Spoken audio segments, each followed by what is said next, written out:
तो फिर आखिर ऐसी क्या चीज़ें हैं जिसकी वजह से तुम लड़कियों के सामने पूरी तरीके से अपना ऑरा लूज़ कर देते हो? यहाँ पर मैंने हर एक चीज़ की लिस्ट बना दी है एंड यहाँ पर मैं से रेट करने वाला हूँ। सबसे ऊपर आता है 100% ऑरा लूज़। अगर तुम ये चीज़ करते हो समझ लो भाई तुम्हारा पूरे तरीके से फकअप हो चुका है। अब इस लड़की को भूल जाइए, तुम्हें नहीं मिलने वाली। उसके नीचे आता है 80%, ये भी काफ़ी क्रिटिकल है बट थोड़ा सा कम है। देन आता है 50% एंड लास्ट में आता है 0% या फिर मिनिमल। अगर यहाँ पर मान लो तुम ये चीज़ करते हो तो फिर यहाँ पर तुम्हारा मिनिमम ऑरा लूज़ हुआ है या फिर हुआ भी नहीं है। ठीक है, तो फिर शुरू करते हैं। सबसे पहली चीज़ आती है बहुत ज़्यादा सॉरी बोलना, बहुत ज़्यादा अपोलोजेटिक होना। पता है कुछ लड़के कैसे होते हैं? लड़कियों से ऐसे बात करते हैं, oh I am sorry if I am bothering you, can I talk to you, और sorry if I am doing anything wrong, और आर यू कंफर्टेबल, और sorry sorry sorry sorry sorry sorry sorry. अगर तुम इतना ज़्यादा sorry बोलते हो, इतना ज़्यादा अपोलोजाइज़ करते हो, तुम्हें लगता है तुम बहुत ज़्यादा नाइस बन रहे हो, बहुत ज़्यादा रिस्पेक्टफुल बन रहे हो, भाई ये चीज़ तुम्हारा ऑरा लूज़ करती है। अगर तुमने जब तक तुम कोई बहुत बड़ी गलती, कोई बहुत बड़ा ब्लंडर नहीं कर देते, जिसको करने के बाद तुम्हें अंदर से अफसोस हो रहा है ना, तब तक कभी भी सॉरी मत बोलो, ठीक है? और लड़कियां इवन तुम्हारा शिट टेस्ट भी लेती हैं। लड़कियां इवन तुम्हें मैनिपुलेट करती हैं कि तुम उन्हें सॉरी बोलो। लेट्स वो कोई ऐसी फालतू की बात लेके आएंगी बीच में कि तूने उस दिन ऐसा किया था, फिर तूने ऐसा किया, तूने सॉरी नहीं बोला, तू कितना गंदा है। एंड अगर तुम वहाँ पर सॉरी बोल देते हो, तुम अपना ऑरा लूज कर देते हो।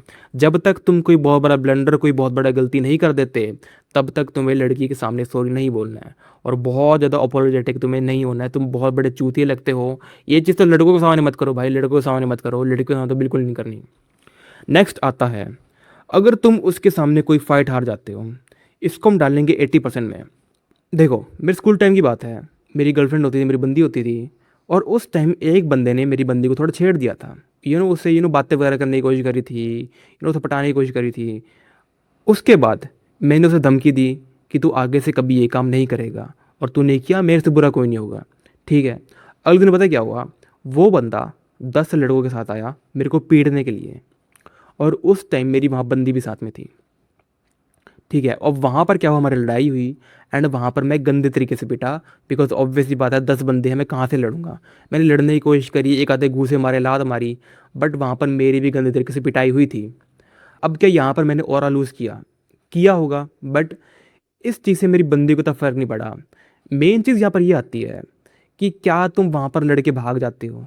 क्या तुम अब पुस्सी बन जाते हो कि आई एम सॉरी, मुझे माफ़ कर दो, मेरी बंदी ले जाओ, इसको ले जाओ, माफ़ कर दो मुझे? अगर तुम ऐसे बन जाते हो तब तो तुम डेफिनेटली ओवरऑल लूज़ करोगे।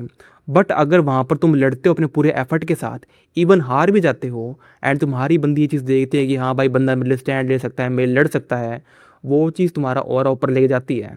बट स्टिल यहाँ पे एक चीज़ समझो कि तुम्हें लड़ाई से दूर रहना है।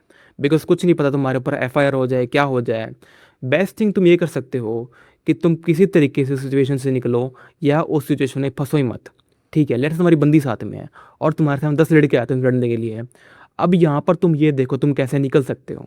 अगर तुम भाग सकते हो, तुम्हारे पास बाइक है, स्कूटी है, भाग के निकलो, कुछ तरीके से वहाँ से निकलो सिचुएशन से, बेस्ट चीज़ ये हो सकती है। बट कभी सॉरी मत मांगो, गिड़गिड़ाओ मत, मुझे माफ़ कर दो, मेरी बंदी ले जाओ, सॉरी सॉरी सॉरी। वहाँ पर तुम मुझसे प्रोटेक्ट तो करना ही पड़ेगा। और अगर तुम्हें लड़ना पड़ रहा है, लड़ दो भाई, लड़ दो, मैं लिटरली कहता हूँ। अगर वो तुम्हारी बंदी को छेड़ते हैं, कुछ उल्टा सीधा कहते हैं, तुम्हारी बंदी को टच करते हैं, लड़ो, पिट जाओ, कुछ फर्क नहीं पड़ता। और भाई ये चीज़ तो होती होती है, हरियाणा में तो बहुत ही होती है। तो फिर सिचुएशन से निकलने की कोशिश करो। अगर लड़ाई हो रही है, लड़ो, बहन चो मरो, कुछ नहीं कर सकते। बिकॉज अगर तुम वहाँ पर गिड़गिड़ाने लग गए, या फिर बुरे तरीके से हार गए, बहन चो, मान लो तुम 6 फुट के हो, 6 फुट 1 के हो, बहुत अच्छी तुम्हारी फ्रेम है, और कोई 5 4 का लड़का तुम्हारे मुंह पे मार जाता है, तो फिर वो तुम्हारा ऑरा डेफिनेटली लूज़ करने वाली है। तो फिर यहाँ पर तुम मेरी बात समझे। इसके बाद आता है रोना। भाई ये तो बहुत ही 100% ओवरऑल लूज है। ये भी डिपेंड करता है आखिर कि तुम किस सिचुएशन में हो। देखो 2 तरीके का रोना होता है। लेट्स से अगर तुम्हारी लाइफ में कुछ बहुत ही बुरा हो गया है, तुम्हारी फैमिली में से कोई गुजर गया है, कोई भी तुम्हारे लाइफ में बहुत बड़ी दिक्कत आ गई है, तुम कर्जे में चले गए हो, बहुत बड़ी दिक्कत है, उस टाइम तुम दुखी हो रहे हो, तुम्हारा एक आधो आंसू निकल जाता है, तुम्हारी बंदी तुम्हें कंसोल कर देगी। बट स्टिल मैं चीज़ कहता हूँ कि अगर तुम रोते हो अपनी बंदी के सामने, वो कहीं ना कहीं दिखाता है कि भाई बंदा कमज़ोर है। लड़के ये चीज़ कहते हैं कि हमारा बंदा वनरेबल होना चाहिए, हमसे चीज़ें शेयर करे, हमारे सामने रोए, वो चीज़ें कहती हैं। बट अंदर ही अंदर वो ये चीज़ जानती है कि जो बंदा बहुत ज़्यादा रोता है वो अंदर से वीक होता है। अब आई नो तुम कहोगे भाई आदमी के इमोशंस होते हैं, ये होता है वो होता है, भाई ऐसे ही वर्क करता है। लाइक ये हाइपरगैमी ये सब चीज़ ऐसे ही वर्क करती है। तुम्हें डोमिनेट होना पड़ेगा, तुम्हें दिखाना पड़ेगा कि तुम बहुत हार्ड हो, तुम्हें किसी चीज़ से फ़र्क नहीं पड़ता, तुम्हें वो चीज़ दिखानी पड़ेगी। अगर तुम्हें रोना है अकेले रो, अपनी माँ के साथ रहो, बट कभी भी अपनी बंदे के सामने मत रो। हाँ, अगर तुम्हारा बहुत लंबा रिलेशनशिप चल चुका है, तुम हस्बैंड वाइफ बनने वाले हो, उसके समय तुम्हारे सामने कुछ बुरा होता है, तुम्हारी बंदी के पास जाते हो, तुम्हारे कुछ दुखी है, वहाँ पर मे भी तुम रो सकते हो, वो चीज़ ठीक है। बट एक और केस भी होता है कि कुछ लड़के हर एक छोटी छोटी बात में रोते हैं, हर एक छोटी छोटी बात में रोते हैं। को पेपर में फेल हो गए, वीडियो नहीं चली, साइकिल से गिर गए, अगर तुम बच्चों की तरह रोते वो तो भाई 100%, वो तो 200% तुम्हारा ओवरऑल लूज करता है। अगली चीज़ आती है अगर तुम कोई भी इनिशिएट नहीं लेते हो तो। इसको हम डालेंगे मिनिमम, ये कहाँ गया, इस ये पता नहीं कहाँ से आएगा ब्रो। इसको हम डालेंगे मिनिमम में या फिर ज़ीरो में। देखो, अगर मान लो कोई लड़की तुम्हें पूरा 100% इंटरेस्ट ले रही है और तुम आगे से कोई भी इंटेंट नहीं दिखा रहे हो, यहाँ पर एक चीज़ समझो कि यहाँ पर तुम्हारा ऑरा लूज़ नहीं होगा, बट यहाँ पर तुम्हें लड़की भी नहीं मिलेगी।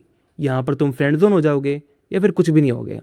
अगर मान लो तुम किसी लड़की से बात कर रहे हो, लड़की तुम्हारे अंदर पूरा इंटरेस्ट ले रही है, तो फिर तुम्हें भी आगे से इंटेंट दिखाना पड़ेगा, तुम्हें उसे टच करना पड़ेगा, बैरियर्स तोड़ने पड़ेंगे, आगे जाके किस वगैरह करना पड़ेगा। तुम्हें दिखाना पड़ेगा कि भाई तुम भी पूरी तरीके से इंटरेस्टेड हो, तुम भी उसे बंदी बनाना चाहते हो, तुम्हें वो चीज़ दिखानी पड़ेगी। अगर तुम नहीं दिखाते हो, बहुत ज़्यादा डरते हो, तो भाई बंदी समझेगी बंदा इंटरेस्टेड नहीं है, तो फिर तुम्हारा ऑरा लूज़ नहीं होगा, बट भाई तुम्हें बंदी भी नहीं मिलेगी। तो इस चीज़ का ध्यान रखना। इसके बाद आता है अगर तुम मैन चाइल्ड हो तो ये भी 100% ओवरऑल लूज में आता है। अगर तुम ऐसे बातें करते हो कि तूने डोरेमोन का एपिसोड देखा, तूने शिनचैन देखा, तूने पता है मैं उस दिन वहाँ गया था, मेरे ये क्या ये अगर तुम एक बच्चे की तरह बिहेव करते हो तो फिर भाई वो 100% तुम्हारा ऑरा लूज करता है। बंदी तुम्हें तो अपना दोस्त बना लेगी, मेरी बेस्टी बना लेगी, बट भाई कभी भी तुम्हें अपना बॉयफ्रेंड नहीं बनाएगी, बिकॉज उसे बॉयफ्रेंड कौन चाहिए, एक मैच्योर बंदा, एक मैच्योर बंदा जो उसे संभाल सके, जो चीज़ों के साथ डील कर सके, जो पैसे कमा सके, जो प्रोवाइड कर सके, प्रोटेक्ट कर सके, उसे ऐसा बंदा चाहिए, उसे कोई बच्चा नहीं चाहिए। तो फिर अगर तुम बंदी के सामने बच्चे की तरह बिहेव करते हो, तुम रियल लाइफ बच्चे की तरह रहते हो, वो चीज़ डेफिनेटली तुम्हारा ओवरऑल यूज़ करने वाली है। इसके बाद आता है अगर तुम, भाई मिल जाएगा क्या, मिल जाएगा क्या भाई, अगर तुम इस टाइप के बंदे हो, अगर तुम बंदी को दिखाते हो तुमने आज तक कभी सेक्स नहीं किया, तुम्हारे साथ कोई लड़की नहीं रही, भाई तू मेरे को मिल जा, भाई प्लीज़ प्लीज़ प्लीज़ मेरे से बात कर ले, बात कर ले, कुछ भी कर ले, बात कर ले। अगर तुम उसके सामने गिड़गिड़ाते हो, सेक्स की भीख मांगते हो, बार बार बोलते हो मैंने आज तक कभी नहीं किया, कोई लड़की मेरे साथ नहीं रही, भाई ये प्री सिलेक्शन को ख़त्म कर देता है। लड़की समझती है कि भाई इस बंदे के साथ कोई बंदी नहीं रही, ये प्री सिलेक्टेड नहीं है, तो फिर मैं साथ क्यों रहा हूँ। तो फिर डेफिनेटली अगर तुम उसके सामने गिड़गिड़ाते हो, हर बार ये कहते हो तुम मैंने सेक्स नहीं किया कभी, प्लीज़ प्लीज़ तुम कर लो, तुम कर लो यार प्लीज़। अगर कई बार पता है क्या होता है कि लेट से अगर तुम सेक्स के बीच में हो और तुम्हारी बंदी कहती है मुझे नहीं करना, बंदे अपने हाथ पर जोड़ लेते हैं, प्लीज़ कर ले यार, प्लीज़ कर ले, आज तो खड़ा हुआ है कर ले, ऐसी हरकतें तुम्हें नहीं करनी है। अगर तुम्हारी बंदी मना करती है, उसे जाने दो, निकाल दो वहाँ से। मैं कहता हूँ बंदी खुद वापस आएगी, बट कभी भी गिड़गिड़ाना नहीं है बंदी के सामने। आई होप तुम यहाँ मेरी बात समझोगे। नेक्स्ट आता है अगर तुम अपनी जेलसी दिखाते हो तो। इसको मैं डालूंगा 80% में, 100% भी जा सकता है, बट डिपेंड करता है कि तुम ये चीज़ कैसे करते हो। देखो, लेट्स से अगर तुम्हारा एक अच्छा रिलेशनशिप चल रहा है, तुम लॉन्ग टर्म रिलेशनशिप में हो, तुमने कहा है कि भाई तुम एक दूसरे कमिटेड हो, तो फिर यहाँ पर तुम अपनी बाउंड्री सेट कर सकते हो। तुम लड़की की बाउंड्री सुन सकते हो एंड अपनी बाउंड्री सेट कर सकते हो कि तुम्हें क्या क्या चीज़ें नहीं पसंद है। उसके बाद भी अगर वो बंदी ये चीज़ करती है तो फिर तुम उसे कह सकते हो कि मैं तेरे साथ नहीं रहने वाला, मेरे को तेरे से कोई फ़र्क नहीं पड़ता, जिस दिन तूने ये चीज़ करी मैं लिटरली तेरे को भूल जाऊँगा, उस दिन के बाद से तुम मेरे सामने एग्जिस्ट भी नहीं करती। तो फिर यहाँ पर तुमने क्या दिखाया है, यहाँ पर तूने जेलसी नहीं दिखाई है, यहाँ पर तूने बाउंड्री सेट करी है, एंड बाउंड्री टूटने के बाद उस चीज़ का क्या कॉन्सिक्वेंस हो सकता है तूने वो चीज़ बताई है। बट लेट्स से अगर तेरी बंदी को चीज़ करती है, लेट्स से अगर तूने तेरी बंदी को कहा है कि तू ये चीज़ नहीं करेगी, एंड बंदी वो चीज़ करती है, एंड फिर तू कहता है यार तूने ऐसे किया, तू उस बंदे से बात ही कर रही थी, मैंने मना किया था ना, ऐसा मत कर, ऐसा मत कर। अगर तुम ये चीज़ करते हो, तुम अपना ऑरा लूज करने वाले हो, ठीक है। तुमने ऑलरेडी उस चीज़ का कॉन्सिक्वेंस जो होने वाला है वो उस बंदी को बता रखा है, तो फिर उस चीज़ के अकॉर्डिंग एक्ट करो। अगर तुम्हारी बंदी कोई फकअप करती है, कोई गलती करे, उसे बात करना बंद कर दो, बट कभी भी जेलसी मत दिखाओ कि यार तूने ऐसे किया, तूने वैसे, ऐसे नहीं करना था यार। ये चीज़ बंदी करती है। लेट्स से अगर तुम किसी लड़की से बात करते हो तुम्हारे साथ कोई लड़की अट्रैक्ट होती है, फिर बंदी जेलस होनी चाहिए, तुमको भी जेलस नहीं होनी चाहिए उस चीज़ से कि कोई बंदा कि कोई लड़का तुम्हारी बंदी से बात कर रहा है, हाँ छेड़ रहा है, कुछ उल्टा सीधा बोल रहा है, उसे तो भैंचो, उसको तो वहाँ पे मार दो उसकी। बट अगर तुम्हारी बंदी खुद ये काम कर रही है, तुम्हारी बंदी दूसरे लड़के में इंटरेस्टेड है, तो फिर उस केस में तुम कुछ भी नहीं कर सकते, तुम अगली बंदी को नहीं रोक सकते। अगर तुम्हारी बंदी कह रही है मैं रात को दारू पीने क्लब में जाऊंगी, तुम उसे नहीं रोक सकते, तुम बस अपनी बाउंड्री सेट कर सकते हो, बता सकते हो इस चीज़ का क्या रिजल्ट आएगा। एंड बाउंड्री हमेशा कमिटमेंट में सेट होती है, एक रिलेशनशिप में सेट होती है, कभी भी किसी कैजुअल रिलेशनशिप में, फ्रेंड्स विद बेनिफिट में बाउंड्री सेट नहीं होती है। आई होप तुम्हें इतना तो पता ही होगा। अगली चीज़ आती है, ये भी काफ़ी इंपॉर्टेंट है, इसको मैं डालता हूँ 80% में। देखो, लेट्स से अगर तुम बंदी से कहते हो, बड़ी बड़ी बातें फेंकते हो कि I fuck you in this position, bed पे ऐसे करेंगे, फिर मैं ऐसे करूँगा, मैं 1 घंटे तक कर सकता हूँ, 2 घंटे तक कर सकता हूँ, 3 घंटे तक कर सकता हूँ, मेरे इतना स्टेमिना है, मैं बहन चो ऑफ सेक्स में माँ चो देता हूँ, अगर तुम ऐसी बातें करते हो और जब तुम्हारा सेक्स होता है तुम वहाँ पर फुस हो जाते हो, लिटरल तुम्हारा में भी जल्दी निकल जाता है, तुम्हारा खड़ा ही नहीं होता है, बहन जो तुम्हें समझ नहीं आता क्या करना है, तुम वहाँ पे कॉन्डोम पहनने को तो कॉन्डोम पहनना नहीं आता है, अगर तुम ये सब काम करते हो वहाँ पर तुम्हारा ऑरा लूज होने वाला है। बट स्टिल भाई इसको चलो हम 50% में डाल देते हैं, ठीक है, बिकॉज इसके तुम्हें बहुत ज़्यादा चांसेस मिलेंगे। लेट्स से अगर तुम पहली बार ठीक से नहीं कर पाते, तुम दूसरी बार कर सकते हो, तीसरी बार कर सकते हो। बट या इस चीज़ का ध्यान रखना कि पहली बात तो बहुत बड़ी बड़ी बातें मत फेंकना कि मैं इतनी देर कर लूँगा, उतनी देर कर लूँगा, जितनी देर तुम कर सकते हो वो तुम्हें पता है। मैं ये नहीं कहता सेक्सुअल बातें मत करो, सेक्सुअल टॉक मत करो, डर्टी टॉक्स मत करो, बट कभी भी फालतू का तुम्हें जॉनसिस बनने की जरूरत नहीं है। अगली चीज़ आती है, अगर तुम्हें फेंकने की आदत है और ऐसी चीज़ें बताने की आदत है जो तुम कर ही नहीं सकते, या फिर वो चीज़ें तुमने कभी नहीं करी है। लेट्स से अगर तुम किसी लड़की से मिलते हो और तुम एक डेट डिसाइड करते हो कि हम इस दिन साथ में कॉफ़ी शॉप में मिलेंगे, कहीं मिलेंगे, तुम डिसाइड करते हो, बट तुम्हारे पास उसे लेके जाने के लिए कोई व्हीकल नहीं है एंड तुम्हारे पास वहाँ पर पे करने के लिए पैसे भी नहीं है। तो फिर तुम क्या करते हो, अपने दोस्त की कार उधार मांगते हो, उसकी कार लेके आते हो, किसी दूसरे दोस्त से पैसे उधार मांगते हो, कहीं से कपड़े उधार मांगते हो, किसी से जूते उधार मांगते हो, एंड जो तुम्हारे पास नहीं है पूरी की पूरी उस चीज़ को फेक करते हो।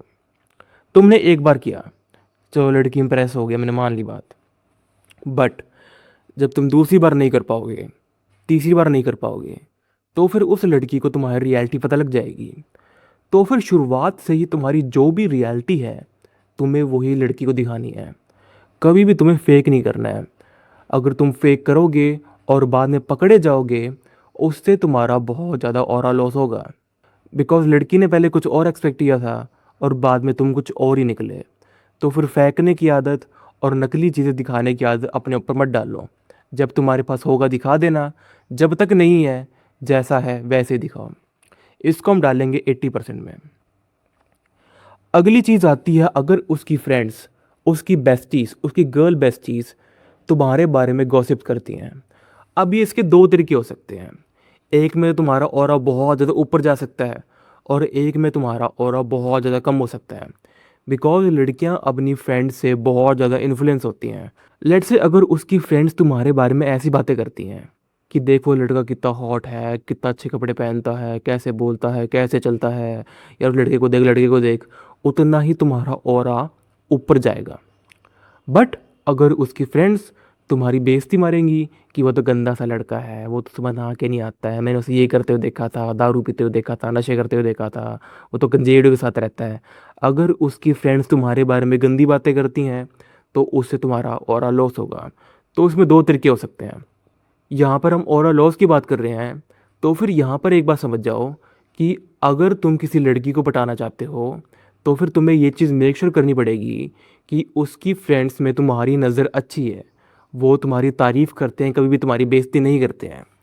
तो फिर अगर वो तुम्हारी बेइज्जती करते हैं, इसका मतलब तुम्हारा 100% ओवरऑल लॉस यहाँ पर हो जाएगा, बिकॉज लड़कियाँ अपनी फ्रेंड से बहुत ज़्यादा इन्फ्लुएंस होती हैं, उनके चक्कर में वो ब्रेकअप तक कर लेती हैं। इसके बाद आता है, अगर हर कोई तुम्हारी बेइज्जती मारता है, तुम्हारी ऐसी करता है, तुम्हारी गांड मारता है और तुम आगे से कोई जवाब नहीं दे पाते, अपना कोई स्टैंड नहीं ले पाते, इस चीज़ से भी तुम्हारा ऑरा लॉस बहुत ज़्यादा होने वाला है। तो फिर इसको भी हम 80% में डालेंगे। लास्ट में आ जाता है, अगर तुम लड़की को बहुत ज़्यादा अटेंशन देते हो तो देखो, जब तुम बहुत ज़्यादा अटेंशन दोगे, लड़की को लगेगा इसके पास कोई काम नहीं है, पूरी तरीके से वेला सादे मेरे से बात करता रहता है, तो फिर उससे तुम्हारा ऑरा डेफिनेटली लूज़ होने वाला है। तो फिर यहाँ पर तुम्हें सेफ प्ले करना है। ना ही तुम्हें बहुत ज़्यादा अटेंशन देनी है, ना ही तुम्हें अटेंशन बहुत ज़्यादा कम करनी है। तुम्हें हमेशा बीच में चलना है। अगर तुम बिल्कुल भी नहीं दोगे वो भी तुम्हारे लिए गलत है, और अगर तुम बहुत ज़्यादा दोगे वो भी तुम्हारे लिए गलत है। तो फिर इसको मैं पुट करूँगा 80% ओवरऑल उसमें। सो या that's all for this video. जाने से पहले अगर तुम अपनी डेटिंग लाइफ को और इम्प्रूव करना चाहते हो तो फिर तुम डिस्क्रिप्शन का पहले लिंक चेक कर सकते हो, modern attraction master class course, जहाँ पर मैंने डेटिंग के बारे में, इंडियन डेटिंग मार्केट के बारे में, हर एक चीज़ के बारे में पूरे अच्छे तरीके से सब कुछ एक्सप्लेन किया है। बहुत सारे लोगों की लाइफ उससे इम्प्रूव हुई है। तो फिर अगर तुम एक्शन लोगे तुम्हारी भी इम्प्रूव होगी। That's all for this video. Peace, अपना ध्यान रखो। Bye bye.